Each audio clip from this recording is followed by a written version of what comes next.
Alam niyo po mga kapuso, itong i-reveal ko lang 'to. Sa lahat ng mga young stars, ng mga Gen Z stars na nakakachikahan ko, nakakachismisan ko, parating alam ko yung mga crush nila eh. Pero itong si Jillian, talagang, Tito Nelson, wala talaga akong crush eh. Wala talaga. I mean, napopogian ako sa tao pero hindi ko siya Yes. crush. Yes, Bakit? mostly ganun po ako eh. Mostly ina-admire ko po. Pero aminin ko, Tito Nelson, syempre hindi ko rin naman po maiwasan magka-crush din talaga. Oo, Pero pero yung mga crush mo, mga K-pop. ganun nga po. Yung totoong tao, I mean, na totoong tao, yung abot kamay na crush, gano'n.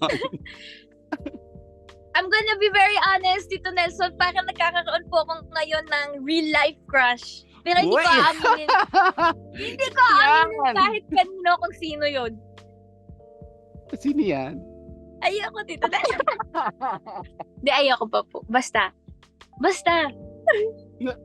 May description ba? Description na lang. Description. Malalaman ko rin naman yan, sasabihin mo rin naman sa akin yan. Wala na tayo sa ere. Um, ah, lagi akong, basta parang nag-i-enjoy lang po ako pag magkasama kami, ganon. Ah? Crush lang naman, Tito Nelson. Crush lang naman eh. Bakit ba, di ba? At Ayun saka, lang. ilan letters yung pangalan niya? Naku, pag sinabi mo. Bistado na. Wag yan, Tito Nelson. Walaan na lang po nila. Oo, hulaan nila. Oo, mag-comment kayo down below. I'm sure, alam nyo. Pero, how do you say no? Or, wag muna pag may gustong manligaw sa'yo? In the first place, hindi ko rin po sila binibigyan ng chance na umamin. Ganon. Like, pag sinabi sa'yo na bisitahin kita sa bahay, o wala ka sa bahay kahit nandun ka. Parang gano'n na nga po. Ang nakakapunta lang po sa bahay ko talaga yung mga tropa ko eh, gano'n. Oo. Ewan ko, Tito Nelson, parang ginagawa ko rin po clear sa kanila na ayoko pa po, gano'n. May perfect time naman din po talaga kasi yun. Kumbaga. Oo, at saka, tama ka, hindi minamadali yan eh.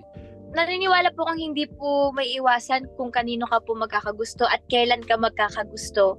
Pero, kumbaga, nasa sayo po yun kung ano po yung gagawin mo. So, Oo. kumbaga ako man, kung magkagusto man po ako, baka bukas or something. Pero ako po kasi sa sarili ko, alam ko po sa sarili ko, gusto ko muna mag-focus dun sa ibang mga bagay. Pag-aaral ko, sa trabaho ko po, pamilya ko. Yun. Alam mo, nakakatuwa ka. Nakakatuwa yung ganyan. Sana lahat ng bata ganito. Kasi, yun ang mahirap kasi 'di ba minsan ang dami mong pangarap sa buhay, ang dami mong gustong gawin, mag-aral, magtrabaho. Pero yung focus yung focus mo napupunta sa love life. Importante ang love life kasi kung nasa tamang panahon eh, 'di ba? Siguro po iba-iba rin po talaga yung mga tao. Pero ayun nga po, siguro mas maganda rin po talaga na ikaw po at yung partner mo, alam niyo po yung mga priorities niyo po sa buhay. Kasi kung talagang love niyo po yung isa't isa, di ba hayaan niyo naman po na mag-bloom kayo individually, kumbaga. Yes. Tsaka, payuhan kita, Jill, ha? Kung mahanap mo yun, kailangan mag-start kayo as friends. Kasi, Ay, totoo po yan. barkada muna. Sabi ko nga po, Tito Nelson, kung balang araw man po, magkakaroon po ako ng someone, gusto ko po kaibigan ko po muna. Oo, kasi pag yung love, nag-grow yan eh. And at some point, nagiging stagnant na lalo na pag matagal kayo, you would always go back to that core eh, na magkaibigan kayo. Na you enjoy each other's company. Na kahit na 20 years na kayong magkasama, hindi kayo nabobore sa isa't isa. Maganda yon. Thank you, Tito Nelson. Ayan. Alalahanin ko po yan. Ako Lahat po ng advices niyo nasa puso ko.